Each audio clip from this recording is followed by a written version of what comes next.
Welcome into the Paul Farrington Show. Paul joined by Robert Ziggy Ziegler at the University of Virginia to talk about a Packers 30-13 win on Sunday Night Football over the Seattle Seahawks. Ziggy, don't look so sad. The Vikings clinched tonight. The Vikings clinched. That's great, but look, the Packers have a blowout victory. You're out here wearing a Wisconsin sweatshirt for some reason. Well, I'm a fan. About this win. I'm a fan of the University of Wisconsin. You know, that's my sure sister. You're a fan of. No, dude. Look, hey, if it helps out the Vikings, it's all good. Tarico was funny tonight when he said you have all the fans in Minnesota rooting for the Packers. He goes, well, maybe not rooting for them, but happy about the result. I wasn't concerned. Look, I wasn't concerned about the Vikings making the playoffs at this point, but it is nice to be locked in. You never know with the Vikings. You really do never know. Fair enough. But yeah, tonight, the way the Packers looked, now that is a little bit concerning. Fortunately, as Vikings fans, if we don't win the division, and there's a whole nother discussion now about the division after the Detroit-Buffalo game, the Vikings and Packers probably really wouldn't play until the NFC Championship game. And man, how much fun would that be? If you had Green Bay and Minnesota in the NFC Championship game, that could be disastrous for us, given our audience, if the Vikings were to lose that game. But let's focus on this one for now. Sunday Night Football. We talked about Seattle being a good test of NFC teams. If you beat Seattle, you're probably in that tier of teams that can compete to go to the Super Bowl. And if you lose to Seattle, well, you're probably just a wild card team. No diss on Seattle. We think they're a good team, but we don't think that they're one really capable of going on a run. And I think you saw a lot of the limitations that they have tonight. And Green Bay, frankly, Ziggy, that first half when they came out, really the first quarter, they came out and just dominated right from the start of this one. Kind of like punched Seattle in the face and punched a lot of fans in the face who are watching going, whoa, this is the Packers team that we've been waiting for, that we've been waiting to see this season. And I'll tell you, it got I didn't get dicey. Some people on Twitter are saying, yeah, it got scary there. I was never concerned about this one. But there were a couple moments tonight where I sat back and thought, if Green Bay keeps playing like this, the defense Jordan Love was on, like this team could be a problem. Yeah, I mean, there's only one team that has walked. There's only one other team that's walked into Seattle and held the Seahawks to a touchdown or less and put up double digits, and that was the Buffalo Bills. For the Packers to go in and do this to the Seahawks, I mean, there's a lot of stuff to talk about, and I'm sure we'll get into all of it. But yeah, it was a gut punch. You look at the start against the Lions, right? The Packers got off to a really slow start. Their first three drives were punt, fumble. It was touchdown, field goal. And once Geno Smith threw that interception in the first quarter, the game really started to get away from the Seahawks. I know the Packers only got a field goal and didn't score another touchdown for some time. But after that second quarter interception from Geno, the Packers never really let up. There was no real risk of them losing the game, I think. They just got off to such a strong start so quickly. It was impossible for the Seahawks to catch up. Yeah, and watching it, it was kind of a blend of what me and you were both talking about during the preview show, of what we were expecting or what we would do if we were the Packers in this game. You were very pro Josh Jacobs, get him going. He'll lead you to victory. And I kind of pumped the brakes there because the Seattle defense for the past few weeks, the general stats on Seattle's defense are not great on the year. But over the past 4 or 5 weeks, Seattle's defense has been one of the best units in the NFL. They held the Cardinals to 6 and 18 points. The Jets 21, the Niners 17. Like, this has been a really strong unit for a few weeks. And Green Bay ran right down their throats to start this game. Josh Jacobs was awesome. He ended the night with less than 100 yards, but 130 all-purpose yards. Pretty big night for Jacobs again. And then for me, I was saying, I'm getting after Geno. He's one of the league leaders in interceptions. He makes mistakes when you pressure him, and hopefully Geno's okay. I really am hoping that he could get back for the Viking game next week. But the Green Bay defense had 7 sacks in this game. I mean, they were all over the backfield, and Sam Howell took a lot of those. Sam did. Sam took 4 of them. Geno took 3. But on the plays where Geno made a couple big time mistakes, it was usually you had someone right in his face. And when you're able to get after Geno, he is more prone than a lot of quarterbacks of making the big errors, and Green Bay was able to capitalize a number of times on it. So we have a bunch of units we can talk about here because it was a really impressive top to bottom performance from the Packers. Let's start with Jordan Love, all right, because he's the guy. He's the guy that everyone wants to hear about. And frankly, as much as they are relying on Josh Jacobs and the defense is playing a lot better, they're going to go as far as Jordan Love takes them in the playoffs when you're having these matchups with Detroit, Philadelphia, maybe Minnesota. At 20 for 27, 229 yards, 2 touchdowns, no interceptions. Another really strong game from Jordan, who they went into Detroit, looked good against the Lions. That's a tough team to beat, regardless of the defense. They play tough in Detroit. And then coming into Seattle, I thought Jordan looked pretty comfortable most of the night. Couple throws here or there, like he always has, where he's off his back foot, and you're like, oh, what are you doing? But I think this version of Jordan Love is good enough to take Green Bay to the championship game, Super Bowl. I really do. Yeah, there were two things about Jordan Love I think were incredibly impressive this game. One was you could just tell how much this team missed Romeo Doubs. Obviously, there was that ridiculous, unbelievable shoestring touchdown catch to sort of isolate the Yeah, that game. was awesome. That was an unbelievable play from both players. But just in general, I mean, both of his touchdown passes went to Romeo Doubs. Romeo Doubs is clearly the guy that Jordan Love trusts above all else. You can count on him to catch the ball for the most part. There's clearly some chemistry connection going on there. So having Romeo Doubs back really let Jordan Love look his best. And the second thing that impressed me was the Packers' offensive line had a pretty good game, but there were a few times when pressure got in. There were guys right in Jordan Love's face. And setting aside the fact that Jordan Love did a great job telling the offensive line where guys were coming from, he knew what was going on with that tricky defense. One of the things Jordan Love, when he's playing really well, does best is when there's pressure, he gets the ball out. Whether he has to like roll out and do it, or there's a guy in his face and he's about to get tackled, like he delivers the ball and completes the pass. And the difference between a sack or even an incompletion and a 6 or 7 yard pass can be enormous in situations where you've got a lead and you're just trying to not give it up and hold on to the ball. There were a couple of times in that second half, I think, where Jordan Love did a really excellent job just getting the ball out when some of Seattle's defensive line were trying to get there, trying to get after him. And putting him up against Geno Smith, I think, and Sam Howell, you got to see just how difficult it is to deal with a quarterback who's good at not taking sacks, who can be mobile, who can handle pressure.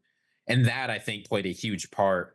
The Packers' offensive line played great at the beginning, but why that lead was never really in any danger. I thought that was also a really strong comeback bounce back from the Packers' offensive line after the way they looked for at least a half of that Lions game, where you had all the backups on Detroit kind of bullying the Green Bay offensive line. That was a problem in that game early on. That's one of the reasons why Detroit was able to get out to the lead, and Green Bay, even though they bounced back that first half, they struggled. I thought it was impressive from the Green Bay offensive line, the response there, especially those first couple drives with Josh Jacobs just plowing down. I mean, it was an impressive response from both sides of the line. Yeah. The Packers dominated the trenches this game. The pass rush has been up and down. They've been prone to big games. They've been prone to bad games. Obviously, this was their best game of the year. The only real competition was that Titans game, I think, when they got after Will Levis. Mm-hmm. But yeah, this Packers defensive line had a really excellent game. The offensive line had an excellent game. And if the Packers can win in the trenches, I mean, the secondary didn't have their best game ever, but it didn't matter. They were getting after Geno Smith. They were protecting Jordan Love. They were they're particularly good in run blocking too, and run defense. Like, just a lot went right for these lines. And that I thought was really important for the Packers. Well, this was also the time last year where the defensive line, and they were having a lot of issues on the D line last year, as most Packers fans remember. This is kind of the time where that turnaround happened. It kind of matched up well. It synced up with the Jordan Love turnaround, and you just had the unit, the team firing on all cylinders heading into the playoffs. I don't think we're quite there yet. Like, it doesn't have the same feel. We were talking about that with the Texans a little bit. Really impressive. 10-4 is a great record. 9-5 for the Texans, great record. But I don't have the same feeling yet watching Green Bay. I just think right now they're playing very good football. I still think there's another level up that they can go. And that's probably avoiding those little spells. Like in the third quarter there, it's in the second half. Again, I don't want to say it got dicey, but you had the fumble, you had a couple punts where you would have liked to just put the game away sooner. It was never really in danger, but the Packers have had moments like that this year, like the first half against Detroit, or moments of that first half where you'd like to see them really put it together for the entire game. And I thought you saw that a lot last year. So again, 30-13 win, not complaining about anything if you're a Green Bay fan. But You know who had a huge impact coming back? And I've really enjoyed watching him all year. Is Edrin Cooper was amazing tonight. He Oh, was no just doubt. great all across the board. Um, what do you have here? You had the sack, you had the interception, 2 quarterback hits. Like he was just all. They've been missing him for 2 weeks now, and that's another thing Packer fans can be excited about.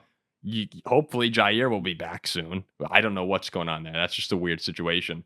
But this defense is getting healthier as well. So you might be seeing this thing happen again where the defense is starting to play better. Guys are getting healthier. Love's starting to play his best football. And it could wind up culminating in the Packers looking their best going into the playoffs again. Yeah, and one of Edrin Cooper's pass breakups really should have been an interception. That was just an unfortunate, it hit him right in the shoulder. He could have caught it. He had it in his hands and it sort of slipped out. Not that it really mattered. But yeah, I'll be honest. When he was selected in the second round of the 2024 draft, I didn't expect him to be an immediate impact player. But one of the most important things you can get out of a linebacker is the ability to cover passes, right? I mean, tackles, people get mad at me for saying it's a volume stat, but sometimes it is. Like you put a guy in a position, there's a lot of players in the NFL that can tackle a running back heading straight at him. There are not a lot of linebackers in the NFL that can do an effective job breaking up passes, getting Yeah. interceptions, just making an impact in every phase of the game. And if you're looking for a guy to earn playing time, like that's exactly what you want to see out of a rookie. He's clearly taken to the Jeff Hafley defensive scheme. Seems like he's always in the right place, always making the right kinds of plays. And honestly, I said this at the very start of the season. You can't judge what a defense does of a new defensive coordinator off the first few games when guys are still learning. They're not 100% sure what they're doing. The longer the season has gone on, I think the better the Packers defense has looked in general. So this was just a really important game for them, I think, as they're trying to build some momentum with a tough few games left. Yeah, no, they do, and they're kind of Green Bay. When you look at where they're positioned right now, they're gonna wind up being either the 5 or the 6 seed in the NFC. They're gonna probably get either the Rams or the Buccaneers in the first round. Um, and I think going into either of those games, of course, Baker's been great. Stafford and that offense are very good. But the Packers have to be pretty comfortable with where they're at the moment. I just think if the defense can get, we were texting about this during the game, if the defense can perform like this, if they could get to this level where they shut down Seattle all night. There was the one touchdown drive after the Josh Jacobs fumble where Howell had a couple passes and they marched down the field. But other than that, I thought the defense was all over the place. It was just a really impressive performance from Green Bay. If you get that defense, man, with all the injuries Detroit has, obviously the Vikings and Green Bay, I think will be in good games throughout the remainder of the season, and then even going into Philly, like I think the Packers are set up really nicely here to be clicking when it starts to matter. But one guy I want to get going, like I want to see Jaden Reed get more involved again. He's been quiet for a while, and the reason I'm saying I want to see it happen is I have him on my fantasy team. But I've noticed too, really, if you look at his numbers lately, 34 yards tonight, 0 against Detroit. I don't know what was going on with that game. 0 against Detroit, 24 Miami, 26 San Francisco, 23 at Chicago. Jaden Reed's been quiet for a long time, and I thought throughout most of the season he was the best receiver of the group. And I'd like to get him going again if I were a Packer fan, because he just adds another element to this offense where when he's on and Dobbs is playing the way he did tonight, it's impossible to stop. Yeah, well, I think while it's true that Jaden Reed didn't have the biggest numbers, I had a problem with his usage during the Lions game. In this game, they got Jaden Reed involved in a few important times, right? He at least had targets, yeah. He had 5 receptions for 34 yards, but he was a critical player on those reverses, Yeah. right? They were using to just bully the Seahawks when the Seahawks are trying to stop Josh Jacobs. Like the way Jaden Reed works in this offense, and LaFleur talked about this in an interview when he's saying, well, look, against the Lions, yeah, he didn't have any big numbers, but he drew a DPI. He was drawing coverage all night. They shut him down. Like the role of Jaden Reed is not necessarily to get a dozen targets and 100 yards every single game like Justin Jefferson gets. His job is to be a guy that defenses have to respect. And if they worry about Jaden Reed, then they're in trouble. And if they don't worry about Jaden Reed, they're in trouble. And that's what you saw tonight. right? When they were focused on stuffing Josh Jacobs, Jaden Reed was able to get things going in the reverses on the short passes. When they did worry about bracketing Jaden Reed, Josh Jacobs and Romeo Dobbs could really take advantage of it on some deep touchdown plays or big runs. So I disagree. I was really happy. I know he's not on my fantasy team. I was happy with how Jaden Reed played tonight, and I was happy with how LaFleur got him involved.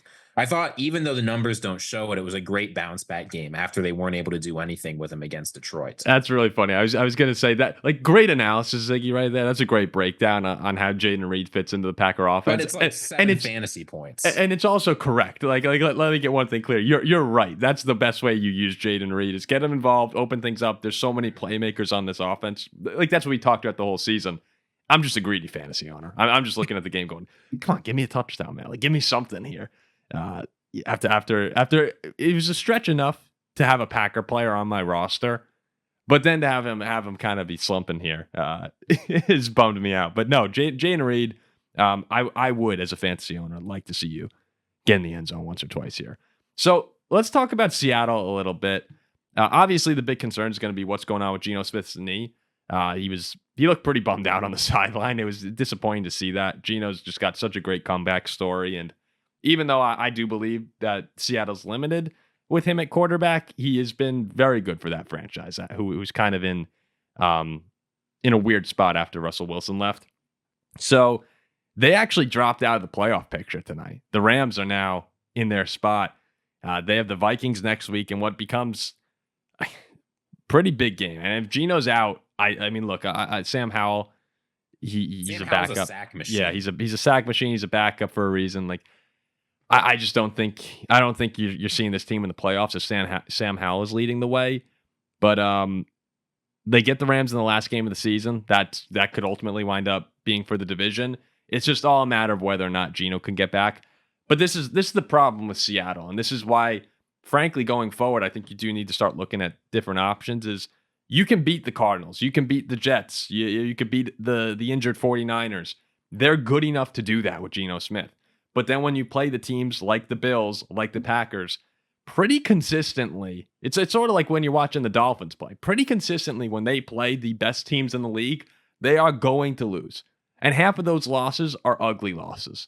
So I like Geno a lot. Great story again. And he's more than capable of getting you to the playoffs.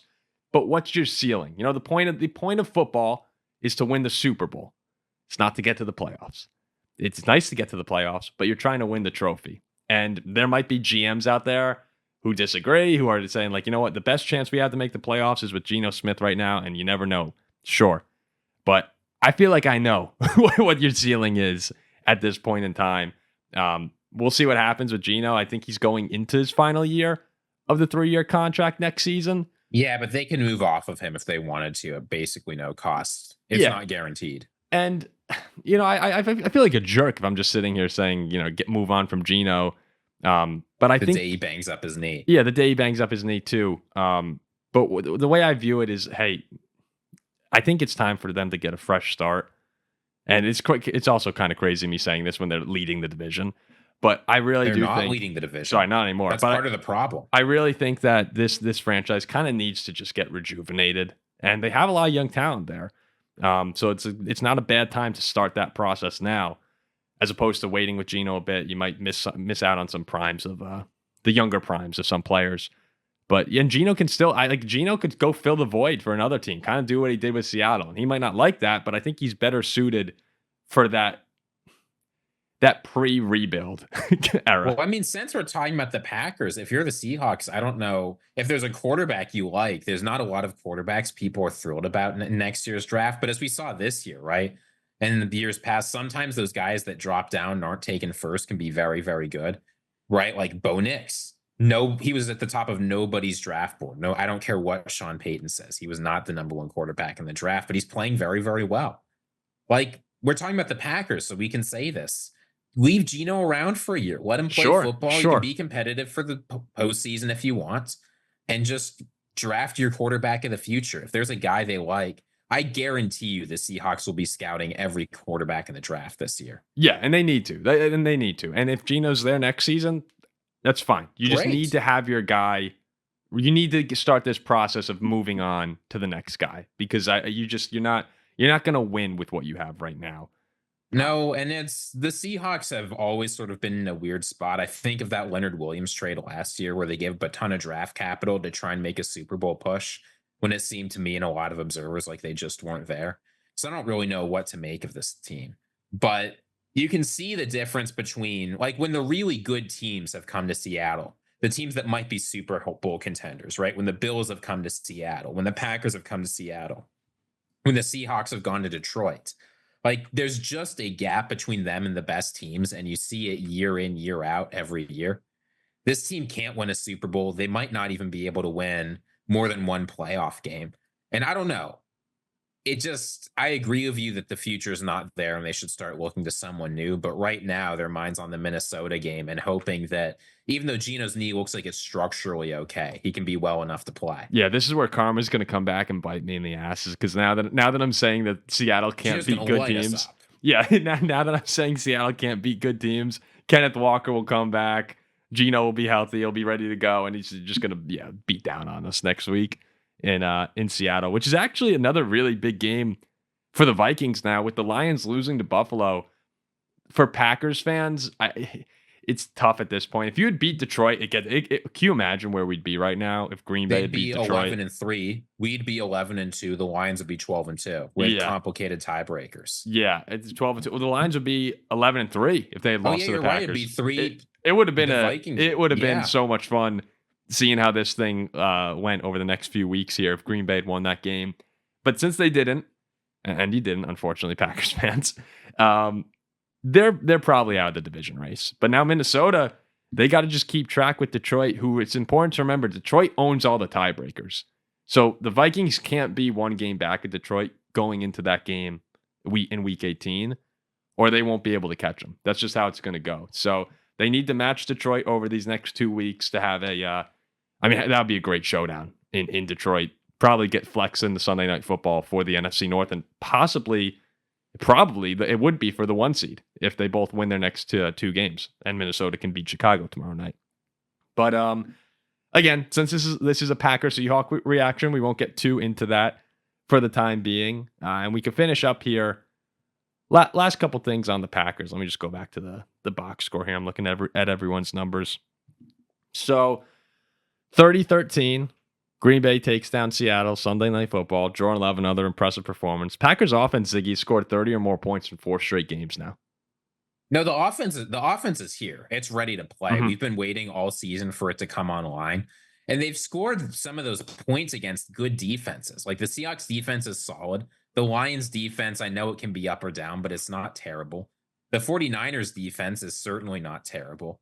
Dolphins defense is not great, but it's not like they've been putting this up on like the Jaguars. Yeah, no. They've been the Packers have looked really impressive. The Packers have looked really impressive for multiple weeks now. I think my list doesn't change. The NFC contenders are the Vikings, the Lions, the Eagles, and the Packers. One of those 4 teams are going to be in the Super Bowl. Now, you probably have Bucs fans saying now, like, "Hey, slow down a second. Did you see what we did to the Chargers?" But those are the 4 teams that I'm very certain it'll be one of those 4. And again, it's just going to come down to whether or not this Packer defense plays like this. Josh Jacobs is given. He's going to be great. With the way Jordan Love's looking right now, I would not want to run into Green Bay. The NFC playoffs is going to be great no matter what. You're going to have a lot of really fun teams and exciting teams getting in there. I guess there's something important we learned from this game, actually. Please. On Reddit, there was this guy, Pathetic Peripatetic, who asked whether uniform colors make a difference. Oh, yeah. I'm not so sure. But now the Packers have worn their all-white uniforms 2 games. I like the Texans game and this game. 2-0 since this uniform has been worn since it was released earlier this offseason. So maybe if the Packers just put on the all-whites, they can just run the NFL. They're nice. I don't know if they'll be as nice as the Vikings whiteout uniforms tomorrow night that we're going to have, but... So, Ziggy, tonight I had some Chinese food tonight. Have not opened the fortune yet. And I figured that... Oh, is this the Packers fortune? I know. I think this is for the Vikings here, but I'm imagining that it'll have some impact on the Packers as well. Let's see. All right. The best thing you can do is get good at being you. So the Vikings need to play to their identity. That's what you're saying. That's what it needs to be. All Well, I right. don't know. We'll see how they do against the Bears, but What's our lucky numbers here? 28, 38, 2, 15, 16, 3. I didn't get anything from that. No signs there. Vikings beat the Bears 38-28. or how about 38-3? Vikings win Maybe 38-3. so. I like that. All right. So we'll wrap it up here. The Packer Seahawk reaction. You can always check out our merch as well over at our merch store. We have the I Love Love shirt for anyone who's interested, any Packers fans who are, feeling good, feeling the love after Jordan Love lights up Seattle. He's been playing awesome. Cheap shirt, and it looks good on people. That's all I'm going to say about that. So you could go head over to our merch store and check out those shirts right now. Well, that's the worst advertisement for a shirt I've ever heard. What? What's wrong with that? It's cheap and it looks good on people. Yeah, it's cheap and it looks good. That's a That's terrible great. way to describe a shirt. Well, you get a free bowl of soup with that shirt. No, I mean I think that's great. If I'm a customer looking for a shirt, I want to hear inexpensive and it looks good on you. And that's what the I Love Love shirt looks like. Maybe so. So you can check that out. We appreciate everybody who stuck around to hear the CTA. If you've stuck around this long, like, comment, subscribe. And we'll be back with more Week 15 reactions tomorrow. Thanks again for listening.